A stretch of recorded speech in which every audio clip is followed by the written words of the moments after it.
Graça e paz, povo de Deus, boa noite, espero encontrar vocês bem, uma boa noite a todos, um bom final de quinta-feira, que Deus abençoe ricamente a sua vida.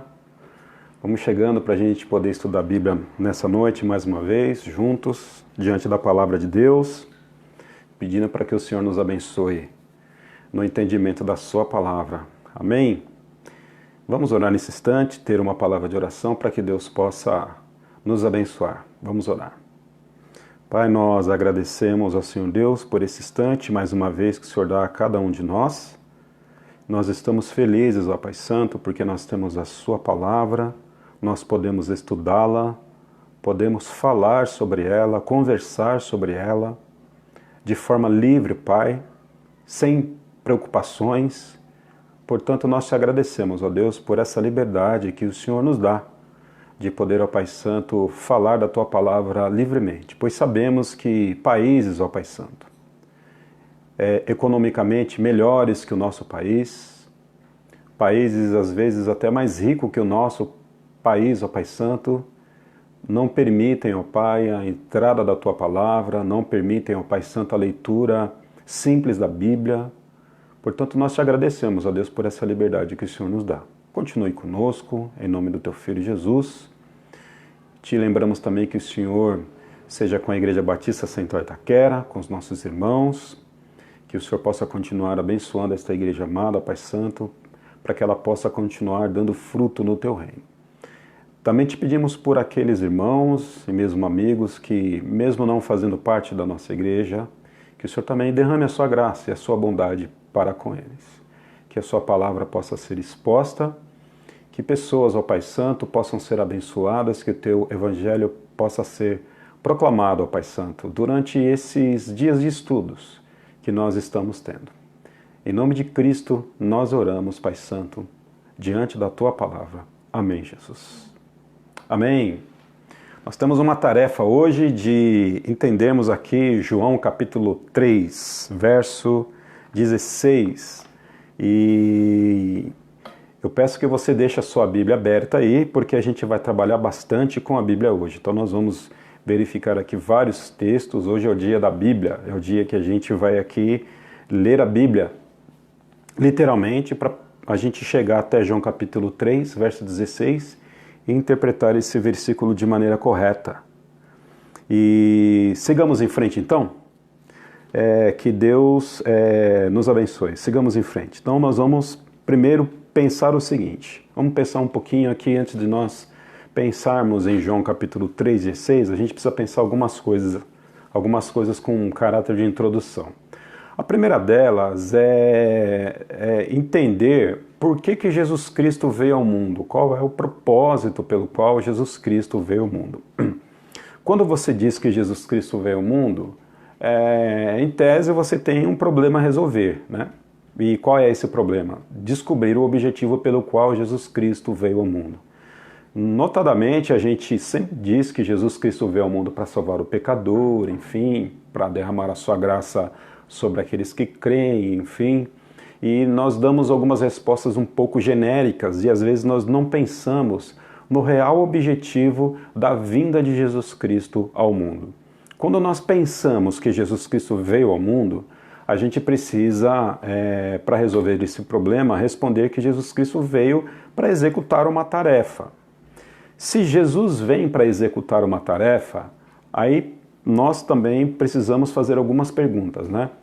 Essa tarefa que Jesus veio fazer, ela poderia de alguma forma não ser cumprida? Será que Jesus Cristo poderia falhar na sua tarefa? De modo genérico, vamos pensar aqui na salvação, porque nós estamos tratando hoje sobre a soberania de Deus e a salvação, a relação entre essas duas grandezas. Então nós precisamos pensar o seguinte: será que a vinda de Jesus Cristo ao mundo, para que ele pudesse executar a sua tarefa, poderia ser uma vinda frustrada? Será que Jesus Cristo não atingiria os seus objetivos? Pare para pensar um minutinho. Vamos imaginar um pouco aqui a Trindade, lá antes da fundação do mundo, estabelecendo lá os seus decretos, como que o mundo iria se relacionar com o sistema solar com as outras galáxias, como que a chuva seria, qual seria o sabor das frutas, enfim, como seriam os animais. Quando Deus começou a constituir os seus decretos, quando ele começou a pensar em estabelecer toda a criação, a pergunta que a gente vai fazer é a seguinte: como que procedeu aquele momento em que a Trindade toma a seguinte decisão? O homem vai ser enviado ao mundo devido à sua queda, que, segundo nós sabemos, foi decretada, mas não determinada. Se você tem alguma dúvida, dá uma olhadinha lá nas últimas lives para você entender um pouquinho melhor esse conceito de decreto e determinação. O fato é que Deus, ele sabia e ele previu, ele viu que o homem cairia. E nós vamos entrar aqui agora no mérito de quem causa tudo isso. Mas a gente sabe que Deus, ele sempre soube da existência do pecado, da existência da chegada do pecado ao mundo. E ali naquele momento, certamente houve um plano para a redenção humana. Então vamos imaginar a seguinte questão. Jesus Cristo conversando com o Pai, com o Filho e Espírito. Jesus Cristo conversando com o Pai, e com o Espírito Santo, juntamente com Jesus, e eles em comum acordo entendem que Jesus Cristo deveria vir. E Jesus Cristo vem. Ele vem para executar a tarefa que é a sua tarefa de salvação da humanidade, ou salvação da sua igreja, das pessoas pela qual ele derrama a sua graça. A pergunta vamos voltar a essa pergunta novamente. Será que Jesus correu o risco de não ter eficácia na tarefa de salvação?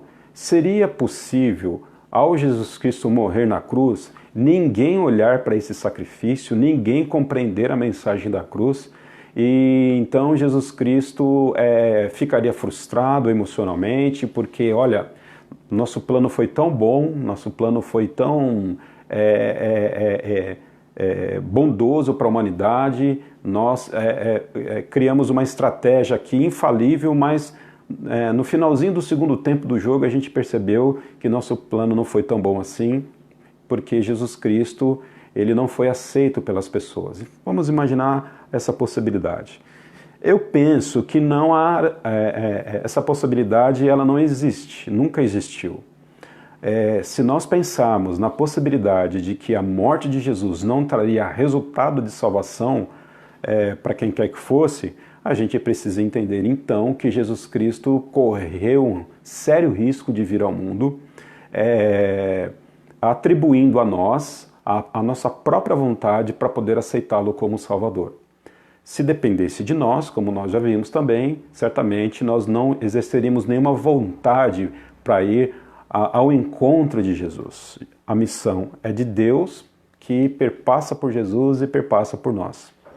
Então nós precisamos entender que a vinda de Jesus Cristo, a sua tarefa, a sua obra, ela já veio para ser realmente finalizada do jeito exato que Jesus Cristo quis, do jeito exato que Deus, ao estabelecer os seus decretos, da mesma forma que ele pensa nos seus decretos, ele faz com que os seus decretos aconteçam. Então, tudo aquilo que aconteceu na cruz saiu exatamente como Jesus Cristo decretou, como Jesus Cristo poderia aqui dizer também, como a Trindade previu, como ela estabeleceu. Também podemos asseverar aqui como ela determinou. Então, nada do que Jesus Cristo fez foi algo que colocasse em risco o plano de salvação. Então, a tarefa da obra salvadora de Jesus Cristo foi uma tarefa eficaz. Jesus Cristo não veio à sorte aqui. Jesus Cristo não veio ao mundo, entregou a sua vida na cruz, à sorte, para saber quem iria aceitá-lo ou não como Salvador. Ele já sabia quem seriam essas pessoas, e nós vamos ver na Bíblia que ele veio exatamente para essas pessoas, para os seus santos. Então, lá em Lucas, eu separei aqui alguns textos, você não precisa necessariamente ler agora, mas você depois, se tiver o desejo, eu também recomendo que você volte aí e dê uma lidinha nesses textos para que você comprove aquilo que a gente está trazendo aqui. Lucas capítulo 19, verso 10. A tarefa de Jesus Cristo era salvar as pessoas do pecado. Essa foi a tarefa de Jesus Cristo, conforme Lucas capítulo 19, verso 10. Vou repetir aqui, que eu acho que eu falei 16, né? É Lucas capítulo 19, verso 10. A tarefa de Jesus foi vir ao mundo para poder salvar as pessoas dos seus pecados. Marcos capítulo 10, verso 15. Jesus Cristo veio ao mundo para libertar as pessoas,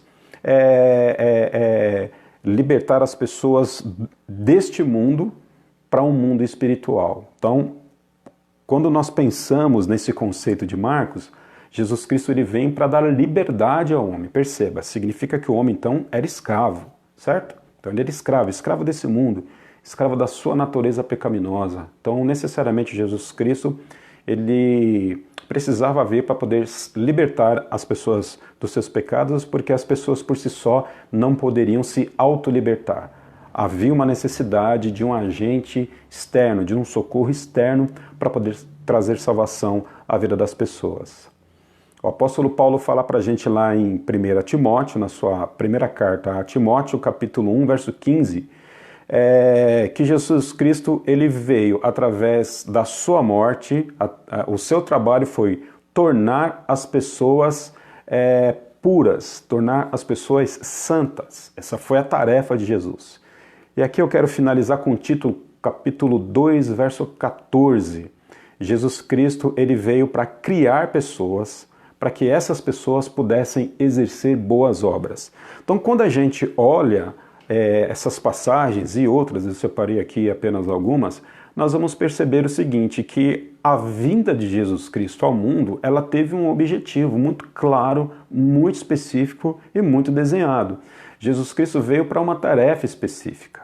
Jesus Cristo, volto a repetir, ele não veio aqui na base da sorte, ele não veio aqui tentar a sorte, ele não veio aqui nos experimentar para saber quais eram os corações que podiam se inclinar a ele e quais eram os outros corações que não podiam se inclinar. Então, quando Jesus Cristo vem, ele vem realmente para decidir. Se eu não me engano, foi Einstein, né, que disse que, Albert Einstein, que Deus não joga dados. Não está na Bíblia, certamente alguém disse isso, eu acredito que foi Einstein, e essa é uma palavra de sabedoria para aquelas pessoas que realmente têm o temor a Deus. Deus não joga dados, Deus não trabalha com sorte. O trabalho de Deus ele é projetado ao ponto de cada coisa se cumprir na humanidade. Jesus Cristo lá em Apocalipse, no Apocalipse de João, ele vai dizer que ele é o Alfa e que ele é o Ômega, as letras do alfabeto grego, a primeira letra e a última letra. Ora, se Jesus Cristo é a primeira letra do alfabeto e a última letra do alfabeto, certamente ele é tudo aquilo que está ali no meio. Ou seja, Jesus Cristo ele é pleno em todas as coisas. Então, todas as coisas começam em Jesus, todas as coisas acontecem a partir de Jesus e todas as coisas têm o seu objetivo em Jesus, porque dele, por ele e para ele são todas as coisas. A palavra de Deus diz isso para nós. Então, a vinda de Jesus Cristo, ela foi uma vinda eficaz. Quando às vezes a gente sai para trabalhar, nós saímos com tarefas designadas. Então, você mais ou menos imagina como vai ser o seu dia, você estabelece as suas metas lá no seu escritório ou em qualquer outro lugar que você trabalhe, e ali, no final do expediente, você faz uma pequena avaliação, uma avaliação direta ou indireta, de alguma forma, consciente ou inconsciente, você faz uma avaliação de como foi o seu dia. Algumas vezes você sai frustrado, outras vezes você executa a tarefa que você cumpre e você sai satisfeito, e outras vezes o dia rende muito mais, e você sai mais do que satisfeito. E por que tudo isso acontece? Porque quando você planeja, quando eu planejo, nós não sabemos exatamente qual vai ser o resultado da execução da nossa tarefa. Mas isso é porque somos nós. Isso não acontece com o Pai, isso não acontece com Deus. Quando Deus ele vai executar a sua tarefa, ele sabe exatamente o que vai acontecer. Então, nós precisamos entender que a história é a história de Deus. a história é a história de Deus. A gente precisa ter isso bem claro no nosso coração. Então, Jesus Cristo ele vem ao mundo para fazer essas coisas. E qual é o meio pelo qual Jesus Cristo traz salvação para nós, que ele promove essa tarefa de forma eficaz? Através da sua morte. Então, a morte é o meio pelo qual Jesus Cristo ele cumpre a sua tarefa. Trouxe aqui também para vocês alguns versículos para que depois vocês possam ler com mais tranquilidade. As pessoas, conforme fala Romanos capítulo 5, verso 1, elas são reconciliadas a partir da morte de Cristo. Então a morte de Cristo, ela proporciona reconciliação com Jesus.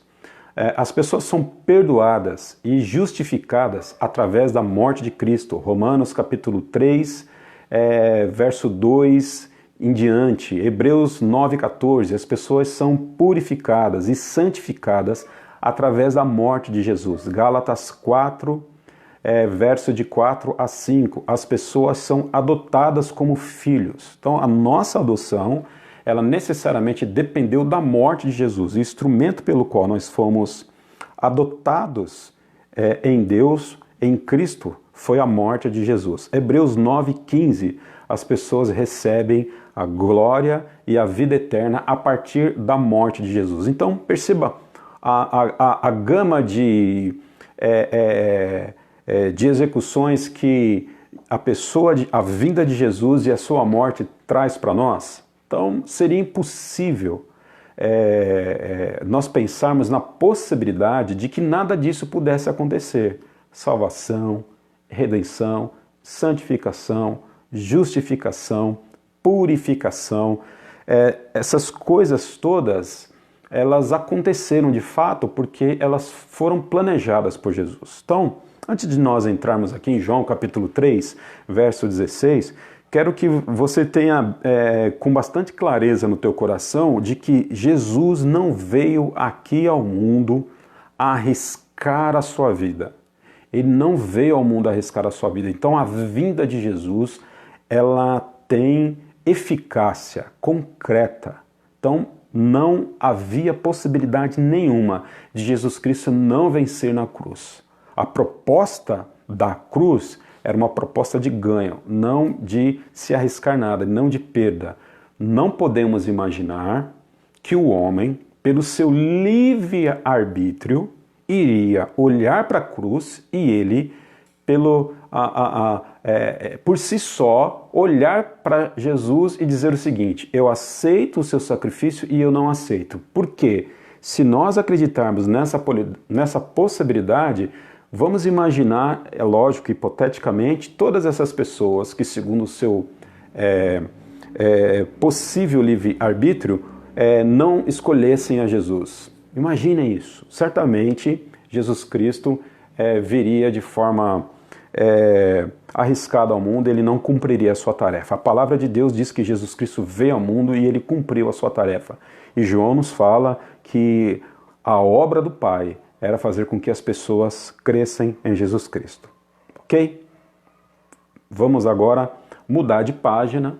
E eu acredito que ficou bem claro no teu coração aí de que Jesus Cristo não correu nenhum risco e que a morte dele, que a vinda dele foi totalmente eficaz e ele não perdeu, ele não vai perder nenhum daqueles que o Pai o deu, conforme a gente já viu também na semana passada. Ok? Antes da gente chegar em João 3,16, vamos entrar agora num segundo momento, vamos estudar um pouquinho aqui a Bíblia. Antes de nós entrarmos no verso 16 de João, do clássico, né? Porque Deus amou ao mundo de tal maneira que deu seu Filho único para todo aquele que nele crê não pereça, mas tenha vida eterna. Ou seja, Jesus veio para todas as pessoas. Mas nem todas as pessoas aceitaram a Jesus Cristo porque elas não quiseram aceitar a Jesus Cristo. E então a gente precisa entender que essas pessoas não exerceram autovontade ou livre-arbítrio para poder tomar lá a salvação a partir de Cristo Jesus. Será que é isso mesmo que o texto está dizendo? A gente vai chegar lá. Antes de nós chegarmos lá, precisamos entender o que significa a palavra mundo. Abra aí a sua Bíblia em João capítulo 3, verso 16. Eu quero que você leia. Porque Deus amou quem? O mundo. Todas as versões vai estar a palavra mundo. Essa palavra aqui é a chave para que você entenda exatamente o que esse versículo quer dizer. A palavra mundo aqui, ela é cosmos, né? Cosmos. Que dessa palavra se deriva a cosmologia, enfim. Então, no grego nós temos a palavra mundo. E essa palavra, ela tem vários significados. A palavra mundo, ela não tem um único significado na Bíblia. Já começou a complicar? A gente chega lá. Então, nós vamos ver que a palavra mundo, cosmos, aqui no grego, ela tem vários significados. E aí a gente precisa, dentro de todo um contexto bíblico, dentro de uma teologia saudável, a gente identificar exatamente como que nós podemos interpretar, como que nós podemos interpretar aqui essa palavra mundo. Antes disso, vamos lá em Jó, vamos no Antigo Testamento. Jó capítulo 34, verso 13.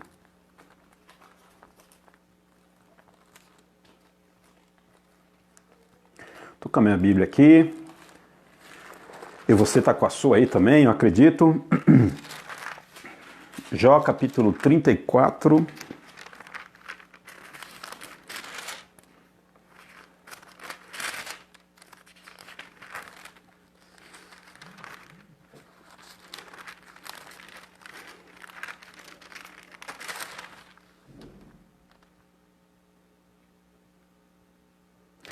Jó 34:13, a NVI diz o seguinte: quem o nomeou para governar a terra?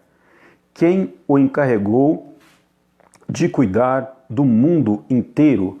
A palavra mundo aqui, nesse contexto em que Eliú está conversando com Jó, um dos amigos do Jó, se você dá uma passadinha aqui no livro de Jó, verso 34, você vai compreender aqui que quando Eliú se refere à palavra mundo aqui, está se referindo ao universo material. Então, a palavra mundo, ela tem uma primeira interpretação na Bíblia. Você pode também, ao olhar a Bíblia, quando você enxerga a palavra mundo, você pode interpretar a palavra mundo como um universo material ou toda a Terra habitável. O planeta Terra resumidamente falando. Então, quando Eliú está conversando aqui com Jó, ele vai usar aqui a palavra mundo, naturalmente aqui não é grego, né? Está no hebraico, não é um contexto do Novo, mas do Antigo Testamento, mas mesmo assim, a palavra aqui, ela dá a ideia de universo, de terra habitável, planeta Terra, naturalmente. Agora vamos lá para Mateus, capítulo 13, verso 38. Você vai precisar usar a Bíblia aí. Eu ficaria muito feliz se você usasse a Bíblia comigo. Mateus, capítulo 13.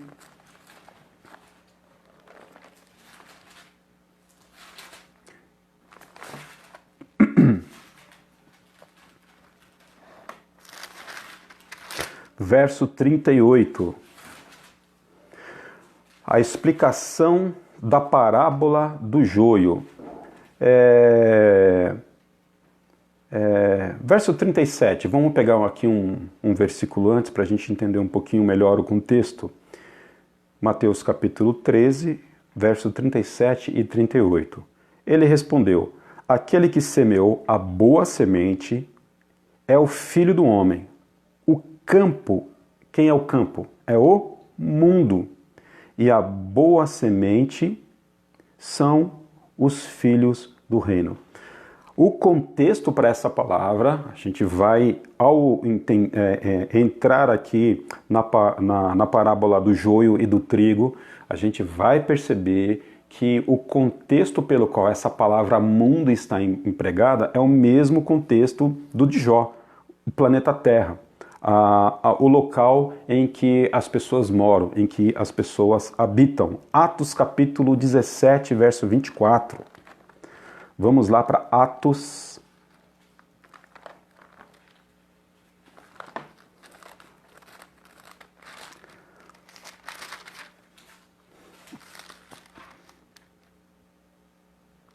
Atos capítulo 17, verso 24.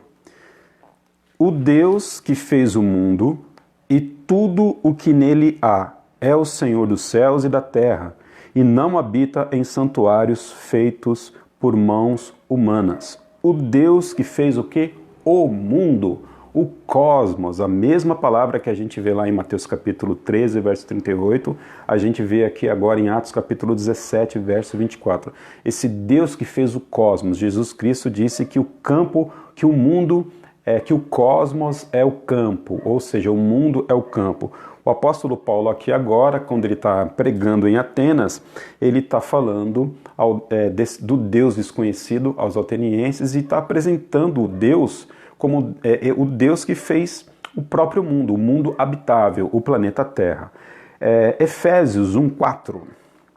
Vamos lá para Efésios 1:4? Fica um pouquinho mais à frente. Efésios 1:4.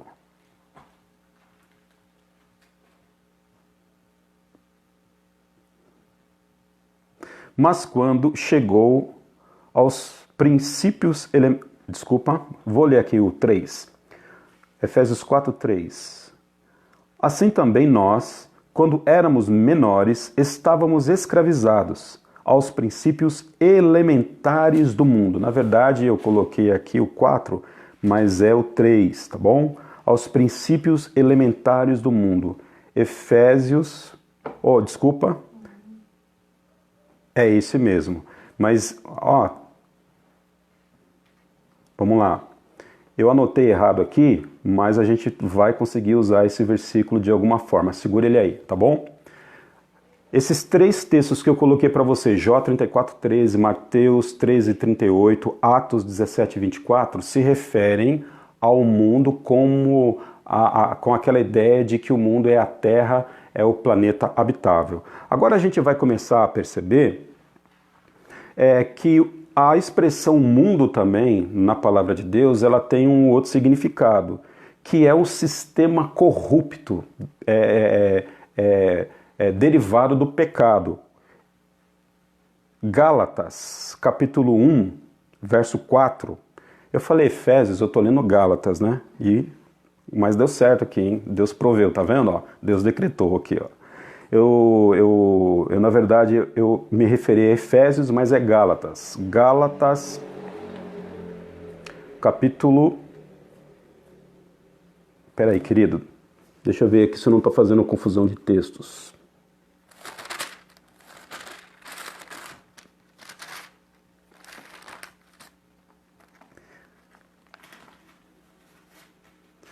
Vamos fazer o seguinte... Esquece Gálatas. Vou voltar aqui um pouquinho a fita para a gente retomar. Na verdade, eu estava certo desde o princípio, só eu não sabia disso. Jó 34:13, Mateus 13:38 e Atos capítulo 17:24 fala que a palavra mundo está dentro do contexto do planeta Terra, do local de habitação. Agora, ainda dentro dentro desse tema, a gente pode ler Efésios 1:4. Porque Deus nos escolheu nele antes da criação do quê? Do mundo, do cosmos, para sermos santos e irrepreensíveis em sua presença. Aqui cosmos é o universo, né? Ele também tem esse aspecto de local habitado, de universo, de mundo físico. Então a gente pode perceber que a palavra mundo, ela tem essa ideia, também essa ideia de que é um local habitado, que é um local criado por Deus, como o planeta Terra. Agora, a gente vai seguir para o segundo conceito da palavra mundo. O mundo como um sistema corrupto. 1 João, capítulo 2, verso 15 a 17. Esse aqui eu não vou ler todo o contexto, mas a palavra de Deus ela fala para a gente o seguinte, que nós não devemos amar o mundo, as coisas que são do mundo. Então, Perceba que lá em João capítulo 3, verso 16, o evangelista João vai dizer que, a partir da fala de Jesus Cristo, que Jesus Cristo ele amou o mundo. Esse mesmo João, ele vai agora, pelas suas próprias palavras, dizer lá no capítulo 2, verso 15 a 17, que nós não devemos amar o mundo. Então, fica um pouco confuso, né? João escuta de Jesus que Jesus veio para o mundo, mas lá na sua primeira carta, verso 15 a 17, João está dizendo que nós não devemos amar o mundo, nem as coisas que são do mundo. Isso dá uma clara ideia de que mundo é também conhecido como um sistema de pecado. Então, quando nós falamos que o mundo é um local onde a gente não pode ter contato, é algo que nós devemos desviar pelo caminho, é algo em que nós não devemos ter nenhuma associação, esse mundo, notadamente, é o sistema de pecado que envolve as pessoas, o gênero das pessoas. Se nós pensarmos que o mundo também é um sistema de pecado, aí a gente consegue entender um pouquinho mais que não necessariamente a gente deve aplicar a palavra mundo lá em João capítulo 3, verso 16, a todas as pessoas. A gente já entendeu aqui que mundo é universo, é mundo físico, é terra habitável. A gente também entendeu aqui que mundo pode ser um sistema de pecado. E também a gente vai ver agora que o mundo é o reino de Satanás. João capítulo 14, verso 30. Vamos dar uma olhadinha lá? João 14, verso 30.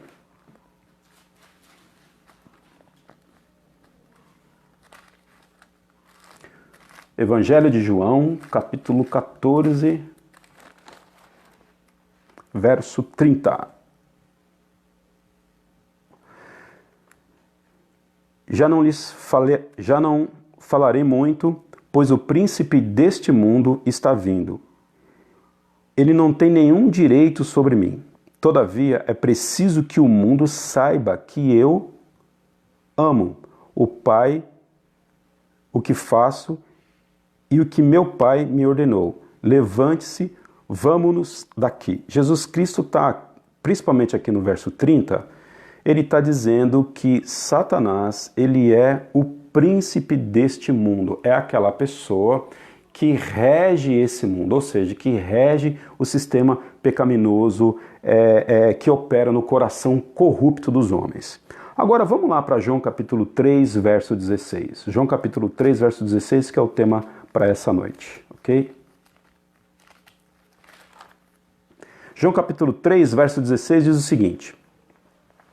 Jesus Cristo aqui está conversando com Nicodemos, e Jesus Cristo está falando do novo nascimento para Nicodemos, e aí Jesus Cristo diz que o amor de Deus ele é tão grande, e Deus ama o mundo, de forma que ele deu o seu Filho, para todo aquele que nele crê, não pereça, mas tenha a vida eterna. Deus ama todas as pessoas. Perceba que o texto de João capítulo 3, verso 16, não está dizendo literalmente que Deus ama todas as pessoas. Então nós não podemos aqui tentar entender que a palavra mundo necessariamente significa cada indivíduo. Quando nós olhamos a palavra mundo na mundo na Bíblia, a gente não pode entender que quando a palavra mundo ela se apresenta, necessariamente a Bíblia está se referindo a essa palavra como cada indivíduo, cada pessoa na sua individualidade.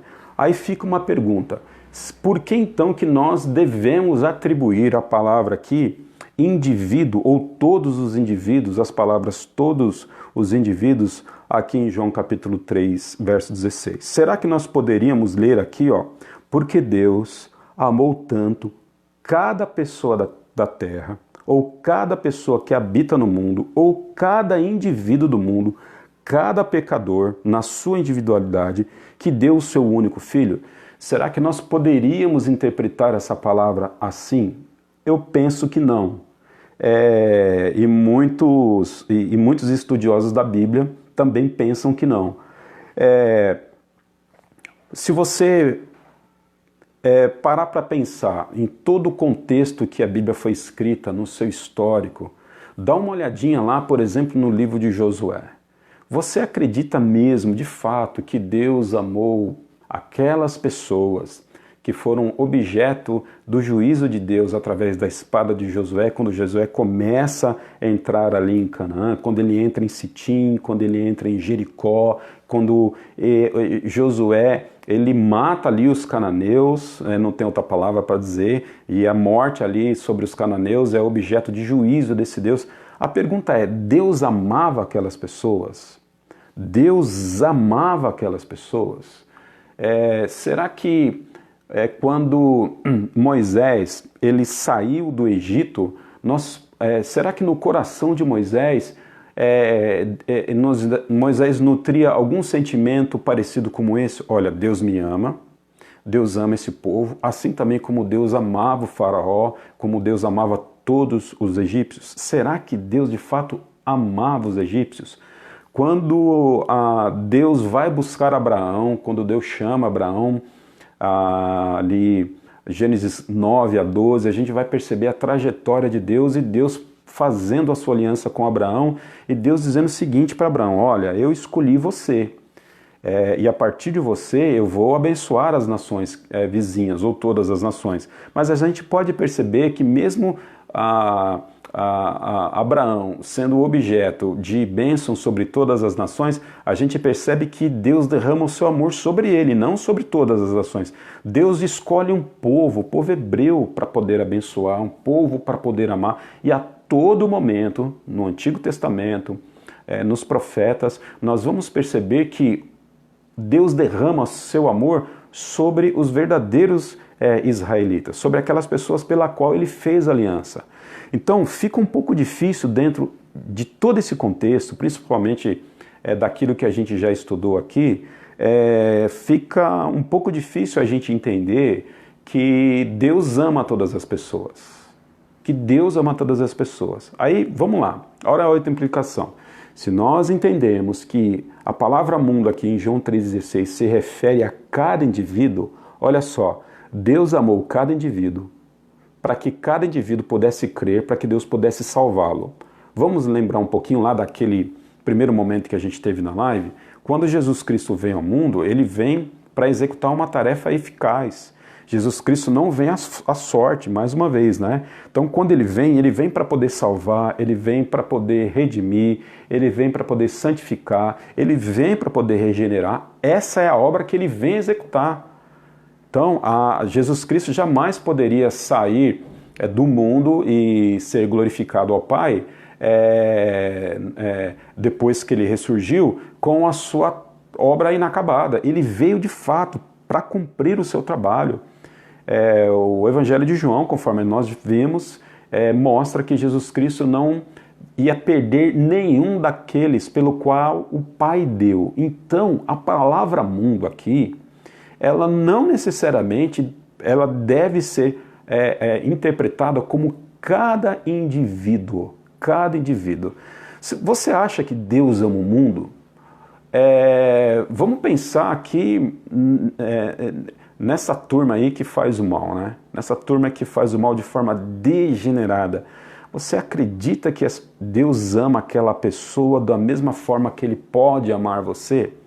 Aí a gente costuma dizer o seguinte: Deus ama o pecador, mas Deus não ama o pecado. Com a tentativa de humanizar o amor de Deus para dizer que Ele ama todas as pessoas. O amor de Deus, ele não é universal. Deus não ama todas as pessoas.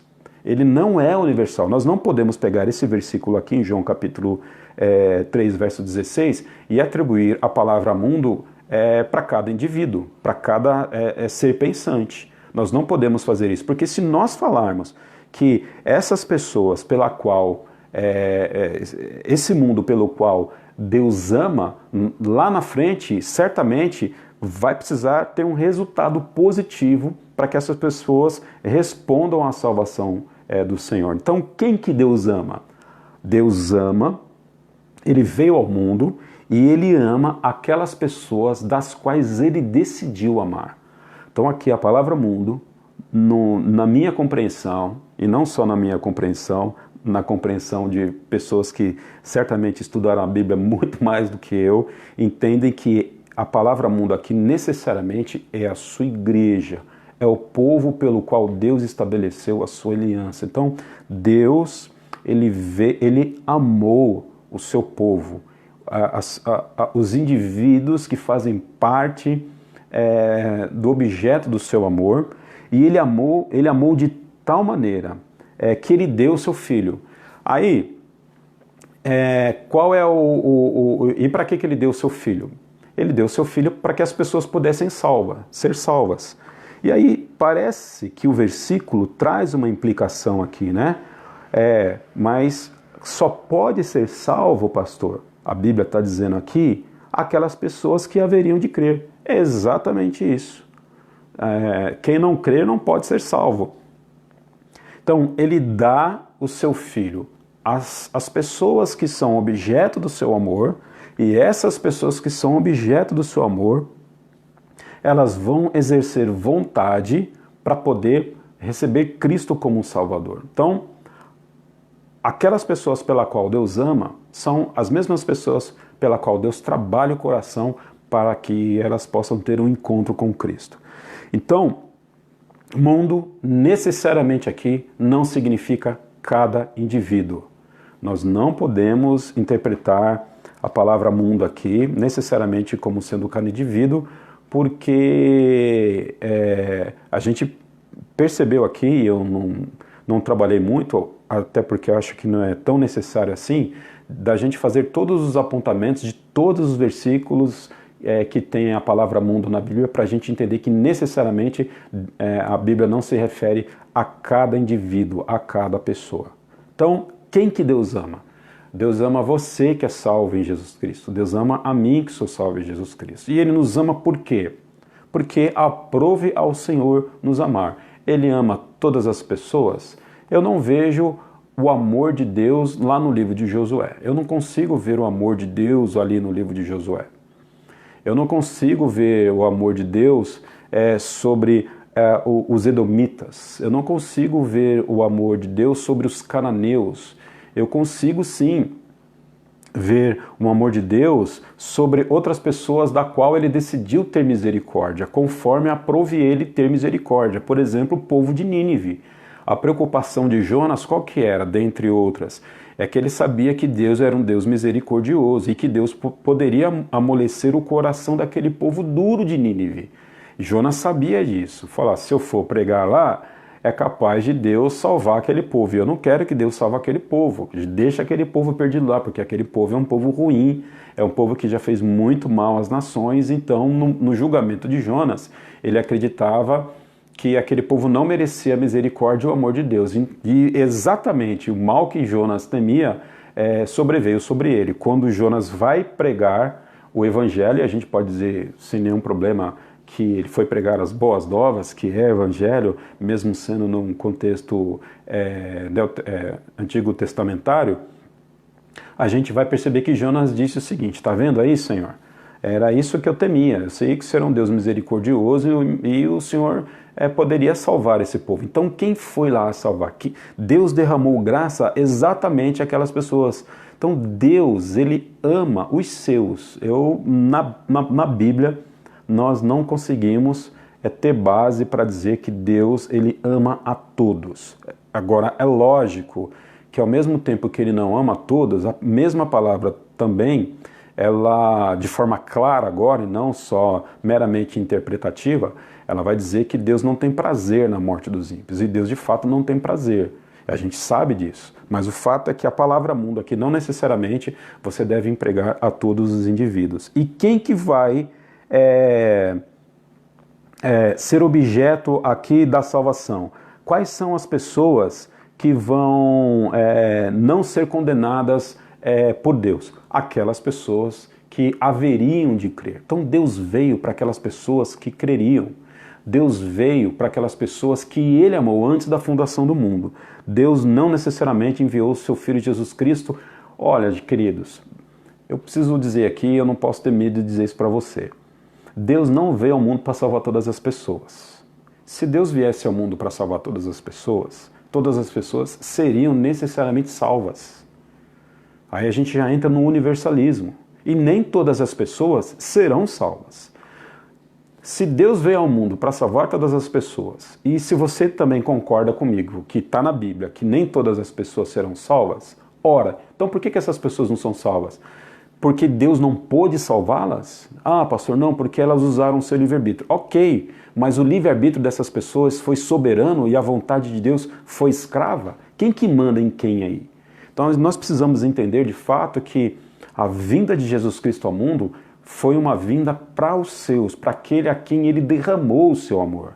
E nós não podemos ter medo de anunciar essa boa nova. Essa é a boa nova que Deus amou. Que Deus amou. E o mundo é assim, você vai evangelizar, você vai dizer de fato que Deus amou o mundo, ok? E só haveriam de crer aquelas pessoas, ou melhor, essas pessoas que receberiam ele como Salvador, o receberiam através do instrumento da fé. Verso 18, vamos pegar um pouquinho mais do contexto aqui. Verso 17, né? A gente está aqui estudando hoje João capítulo 3, verso 16. Vamos estudar aqui também um pouquinho o verso 17, 18 e 19. Vamos lá. Pois Deus enviou seu Filho ao mundo, não para quê? Perceba. Olha só. Deus enviou seu Filho ao mundo, não para quê? Para condenar o mundo. Espera aí. Então, se Deus não manda o seu Filho ao mundo para condenar o mundo, ele manda o seu Filho ao mundo para quê? Para que este fosse salvo por meio dele. Perceba, se a gente atribuir aqui que Deus ele enviou o seu Filho a cada indivíduo, não para condenar a cada indivíduo, mas para salvar a cada indivíduo, pronto. Aí a gente tem um problemaço aqui no texto. Aí a gente vai ter que necessariamente dizer que Deus deveria salvar todas as pessoas, cada indivíduo do mundo. E não é isso que o texto diz. Então, mais uma vez, nós precisamos entender que o verso 17, a palavra mundo, colabora com a mesma interpretação do verso 16. Ou seja, quem é esse mundo? As pessoas da qual Jesus Cristo e o Pai e o Espírito Santo resolveram derramar o seu amor. O verso... e Jesus Cristo, ainda no verso 18, Jesus Cristo ainda vai dizer que ele não veio trazer condenação a essas pessoas. Já não há condenação para aqueles que estão em Cristo Jesus. Algo parecido é o que Paulo falou, que Jesus Cristo está falando aqui também no capítulo 3, no verso 19 de João, no verso 18 de João. Vamos ler agora o verso 19, o que diz para a gente? Este é o julgamento. A luz veio ao mundo, mas os homens amaram as trevas e não a luz, porque as suas obras eram o quê? Más. Então, a luz vem ao mundo e quem não ama, aqui agora aqui agora Jesus não está mais usando a palavra mundo num segundo momento do versículo e ele vai aqui falar dos homens. Então a gente percebe que os homens, em sua natureza, eles amaram as trevas e não a luz, porque as suas obras eram más. Então vamos lá, vamos imaginar agora, você poderia dizer que os homens, eles amavam mais a luz do que as trevas? Que as suas obras eram boas? Diante de tudo aquilo que a gente já viu aqui, você podia dizer que os homens, eles vivem na luz, que as obras são boas? Jamais você pode dizer isso, jamais a Bíblia vai falar isso aqui em lugar nenhum. Por isso que nós podemos asseguramente interpretar a palavra mundo aqui como aquele grupo de pessoas pelo qual Deus veio ao mundo resgatar. São aquelas pessoas que fazem parte da aliança de Jesus Cristo. Por conta de todo esse contexto que nós estamos vendo aqui. Então, seguramente, Deus não ama todas as pessoas. Entender que Deus ama todas as pessoas nós não conseguimos aqui encontrar respaldo bíblico para isso. O texto que talvez traga um pouquinho mais de dificuldade para que a gente possa compreender a natureza do amor de Deus não sendo derramado para todo indivíduo, em cada carne, é o texto de João 3,16.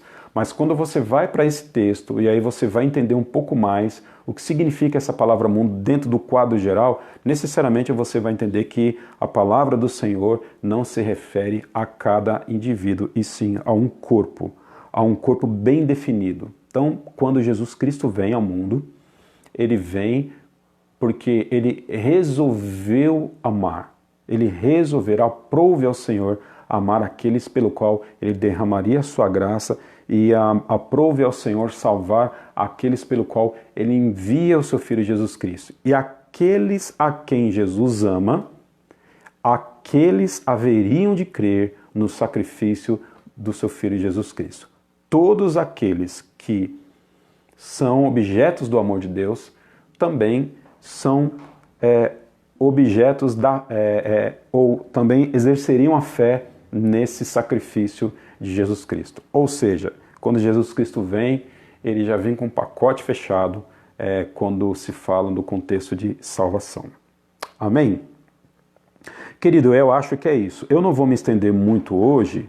Hoje vai ficar a live um pouquinho mais curtinha, até porque a gente vai entrar em outros assuntos e eu não queria aqui misturar os assuntos. Eu só queria realmente trabalhar um pouquinho aqui esse verso de João capítulo 3, verso 16. Então a gente vai resumir aí um pouquinho do que nós pensamos hoje, tá? Eu vou ler aqui mais uma vez aqueles versículos para você dar uma olhadinha em casa, até porque eu me confundi com Efésios e Gálatas aqui, e aí de forma que eu consigo fazer uma correção certinha para que você não tenha dúvida de quais versículos se relacionam a cada tópico, tá? Então, os versículos que falam que o mundo, a palavra mundo se refere ao universo material ou à terra habitável. Jó 34, 13, ok? Mateus 13, 38, Atos 17, 24 e Efésios 1, 4. Esses textos, eles vão nos apresentar a palavra mundo como terra habitável ou como universo. Mundo como sistema de pecado, aquele sistema corrupto. Você vai ver em Gálatas, esse eu não li, mas eu estou citando agora, tá? Você vai ver lá em Gálatas capítulo 6, verso 14, ok? 1 João capítulo 2, verso 15 a 17. E mundo como o reino de Satanás, você vai ver lá em João capítulo 14, verso 30 e em várias outras passagens. São textos que dão subsídios para que a gente possa asseverar que necessariamente quando a gente lê a palavra mundo na Bíblia, não necessariamente quando a gente lê a palavra mundo na Bíblia, a gente está se referindo a todos os indivíduos. Então, a melhor interpretação para João capítulo 3, verso 16. Porque Deus amou cada indivíduo que ele desejou amar, de tal maneira que ele deu o seu único filho, para todo aquele que nele crê, não pereça, mas tenha a vida eterna. Amém? Eu fico feliz aí se você faz parte desse contexto. Eu fico feliz aí se você faz parte dessas pessoas pela qual Deus derramou o seu amor. Eu fico feliz se você faz parte de tudo isso. Louvado seja Deus por isso. Amém? Amém, Céia? Tem pedido de oração, pergunta? A Tavinha falou assim: confesso que a minha vida inteira ouvi que Deus ama a todos e veio para salvar todos, mas que alguns não seriam salvos porque não criam. Perfeito. Entendi, Tavinha. Todas as pessoas, de fato, a Nicéia falou que você comentou que creu que Deus veio para todos, Jesus veio para todos, mas só aqueles que criam é que seriam salvos. Na verdade, Jesus não veio para todos, Jesus veio apenas para os seus escolhidos.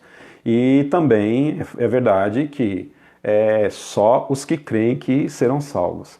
E eu também entendi isso durante um bom tempo da minha vida. Eu só fui começar a entender um pouco mais essa situação, e aqui eu confesso até que é em caráter testemunhal. Foi difícil para mim, foi muito difícil para mim também aceitar o que a palavra de Deus estava dizendo, porque nós somos condicionados a isso, né? Nós não é condicionados, nós fomos ensinados dessa forma. Agora perceba uma coisa, a grande questão é que há um preconceito, Tavinha e todos os irmãos, há um preconceito sobre a doutrina da soberania de Deus. Porque quando se fala que quando se crê nessa doutrina, você é calvinista, né? Você é um calvinista. E aí se associa a doutrina da soberania de Deus ao calvinismo. E o calvinismo hoje, ele está muito fora de moda. Nem tanto. O calvinismo hoje ele tem crescido bastante, principalmente no Brasil, mas ainda é um sistema que traz muita discriminação por as pessoas não conhecerem Calvino e nem saber qual que é o que o sistema calvinista diz. O calvinismo ele vai muito além do que é soberania de Deus. Então nós estamos tratando aqui de Bíblia, não de calvinismo. Nós não estamos aqui falando das institutas de Calvino, dos 5 pontos do calvinismo. Nós estamos falando de Bíblia. A gente está falando aqui que Deus é soberano. Por que as pessoas, às vezes, não aceitam isso? Porque atrelam isso ao calvinismo. Como eu disse, por uma discriminação. E eu fui, assim, confrontado por Jesus no meu período de seminário.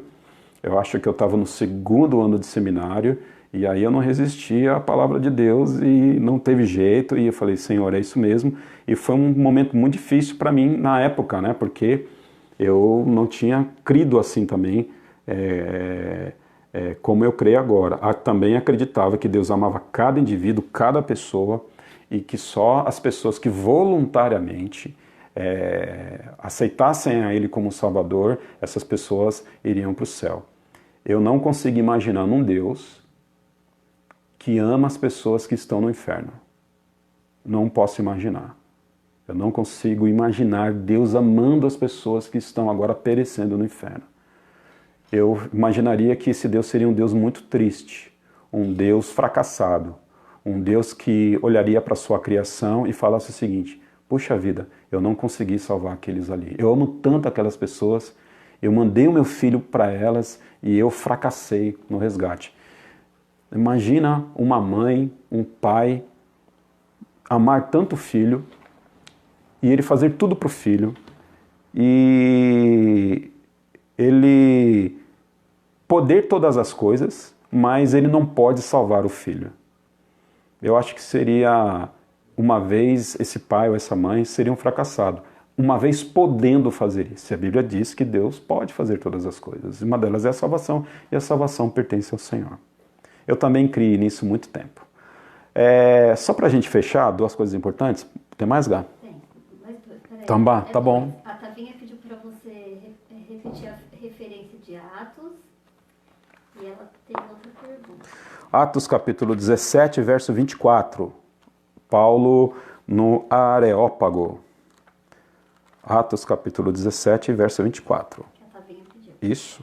A Tavinha pediu para repetir um versículo de Atos, eu estou repetindo aqui, Atos capítulo 17, verso 24. E a outra pergunta dela é, como posso dizer a uma pessoa que é do mal que Deus o ama e pode transformar a vida dele por seu amor? Repete aqui, porque talvez eles não ouviram. Repete aqui. Vem aqui, pega aqui. Tá aqui, ó. Aqui, ó. Pergunta da Tavinha. A Tavinha só faz pergunta difícil. Vou proibir a Tavinha de assistir essas lives. Como posso dizer a uma pessoa que é do mal que Deus o ama e pode transformar a vida dele por seu amor? Então tá. Tavinha, eu não vou responder essa pergunta agora. Por quê? Porque a gente vai falar como que a soberania de Deus se relaciona com o evangelismo. Olha só, se Deus amou o seu povo e aquele seu povo que Deus amou vai crer nele, por que eu tenho que evangelizar as pessoas? É a grande pergunta que a gente vai também responder. Isso tem tudo a ver com o nosso curso, então segura aí que a gente vai falar sobre isso, tá bom? Eu não vou te responder hoje não, porque teve uma pergunta, acho que foi uma pergunta do Rodrigo que ele me fez, e eu respondi pela metade, e aquela noite eu não fiquei sossegado até chegar o outro dia. Então peço que você segura a pergunta aí, para eu te responder com qualidade aí, não na próxima live, mas talvez na outra eu te respondo. Mas continue evangelizando e falando do amor de Cristo às pessoas, porque é isso que a Bíblia também diz para fazer. Ide a todo o que? Mundo, pregai o evangelho a cada, o quê? Cada pessoa. Então, nós precisamos falar do amor de Deus a todas as pessoas. Agora, como é que você vai fazer isso? Você vai fazer isso com mais propriedade depois que você terminar isso aqui, ok? Vai fazer com mais propriedade. Tem mais, Gá? Não? Amém? Vamos orar? Ok, que Deus abençoe sua vida. A gente volta na terça-feira que vem. Domingo. Domingo. A Nicéia está me corrigindo aqui. Tá bom? A outra coisa que eu ia falar é que vocês perceberam que eu tô de cara nova e a Nicéia, ela me intimou, ela me deu R$10 hoje de manhã e falou assim, ó, toma R$10 aqui, se vira, vai cortar esse cabelo e fazer essa barba, senão você não entra mais em casa. Então vocês veem a Nicéia assim, boazinha, bonitinha, né, quietinha, vocês não sabem o que eu passo aqui em casa com ela de vez em quando. Então ela me ameaçou. Ela me ameaçou para eu cortar o cabelo e fazer a barba. Então, orem por mim, tá bom? Porque eu estou sendo aqui subjugado pela Nicéia. E com R$10 eu precisei fazer milagre hoje. Vem aqui orar, Céia. Não? Então tá, então ora. Vou orar então. Que Deus abençoe sua vida. Pai, nós te agradecemos por esse momento. E é momento, ó Pai Santo, em que nós estudamos a Tua Palavra. Nós acreditamos, ó Deus, que o Senhor é bom. Nós acreditamos, ó Pai Santo, que o Senhor derramou o seu amor sobre os seus. E nós não entendemos, ó Pai, porque o Senhor faz umas coisas e não faz outras. Mas, apesar de nós não entendermos, nós reconhecemos o Teu amor para conosco. Obrigado, ó Pai Santo, por esses momentos que nós estamos passando aqui, por esses estudos, ó Pai Santo, apesar de simples, mas são estudos bíblicos, ó Pai, que trazem conforto ao nosso coração, que mostram que o Senhor é soberano, que o Senhor está sobre todas as coisas. E, Pai, e eu te agradeço. Também, ó Pai, certamente os meus irmãos que estão agora ouvindo essa live, durante esse momento de estudo, também certamente te agradecem pela salvação, porque, ó Pai Santo, quem somos nós, ó Deus, para poder ser objeto do seu amor? Por que o Senhor nos amou, ó Pai? Porque o Senhor um dia nos encontrou, o Senhor veio ao nosso favor. Ó Deus, nós só podemos te agradecer pela salvação que o Senhor derrama a cada um de nós. Apesar das nossas falhas, das nossas fraquezas, das nossas limitações, o Senhor nos amou e nós te agradecemos por isso, ó Pai. Em nome de Cristo nós oramos, amém. Deus abençoe sua vida.